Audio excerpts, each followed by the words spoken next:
BBC Pashto की एक report के मुताबिक अफगानिस्तान तालिबान के नायब वज़ीर दाखिला इनफैक्ट इब्राहिम सदर ने पाकिस्तान और इंडिया के दरमियान कशीदगी के अरूज पर खुफिया तौर पर इंडिया का सफ़र किया है और कुछ अहम मुलाकातें भी की हैं।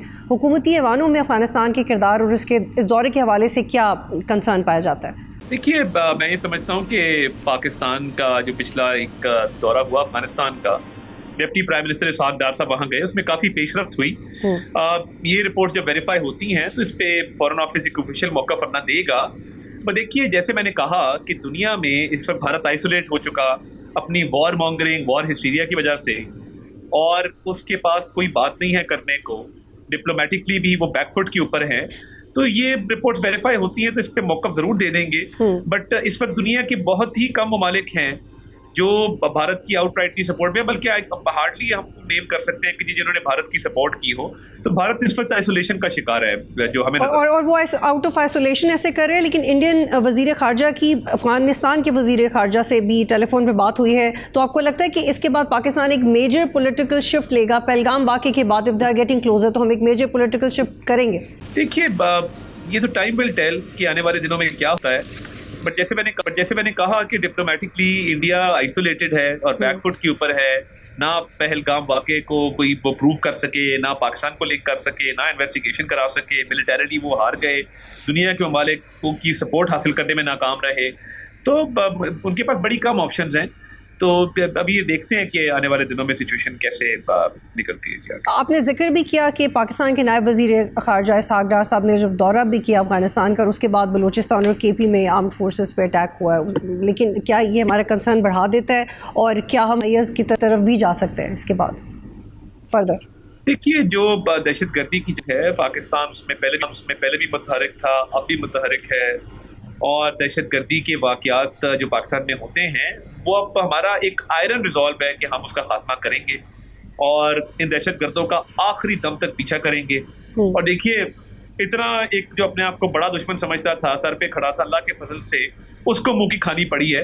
तो ये उसके बच्चे बचूंगड़े तो इंशाल्लाह ताला आप देखेंगे कि आर्म फोर्सेज जो है वो they will come down very hard on them और इनको इंशाल्लाह छुपने की जगह नहीं मिलेगी। इन दहशत गर्दों को मुकम्मल तौर पर इनका खात्मा हो। ठीक है, एक और जाविये से बात करते हैं कि डोनाल्ड ट्रंप पाकिस्तान के साथ तिजारत पर जोर दे रहे हैं और एक इंटरव्यू में उन्होंने ये कहा है कि पाकिस्तान से अच्छे ताल्लुकात होने के बावजूद अमेरिका इस मुल्क से ज़्यादा तिजारत नहीं। इन बयानात के बाद पाकिस्तान अमेरिका के साथ तिजारत का हजम बढ़ाने पर सोच सकता है? हम तो बिल्कुल इसमें बिलीव करते हैं कि ट्रेड बढ़नी चाहिए और तिजारत का हुजम जो है वो बहुत पोटेंशियल है उसके अंदर।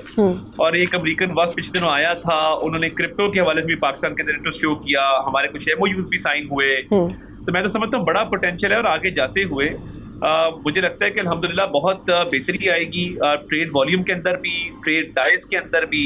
और पाकिस्तान की जो टैरिफ पॉलिसी है वो भी बड़ी इंकरेजिंग है फॉर द फ्यूचर।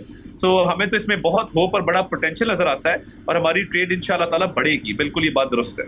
और एक और सवाल कि बरतानवी वज़ीर खारजा 4 साल के बाद पाकिस्तान के दौरे पे आए हैं और पाकिस्तान दीगर ममालिक से भी राब्ते में है। कश्मीर का मसला भी आलमी ख़बरों में डिस्कस हो रहा है। अमरीकी सदर ट्रंप खुद कश्मीर पर बात करते रहे। पाकिस्तान की खारजा पॉलिसी में जो पोस्ट कॉन्फ्लिक्ट मस्बत तब्दीलियाँ आई हैं, इस पर आप क्या रिस्पॉन्ड करेंगे?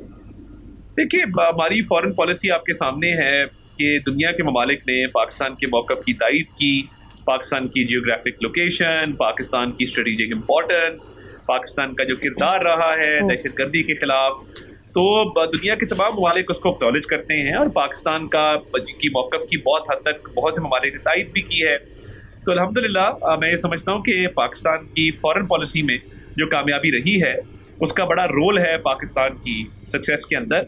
और इंशाल्लाह ताला आप देखेंगे कि पाकिस्तान मजीद जो है वो इम्पोर्टेंस भी गेन करेगा और डिप्लोमेटिकली पाकिस्तान एक पोजीशन ऑफ स्ट्रेंथ पे खड़ा होगा।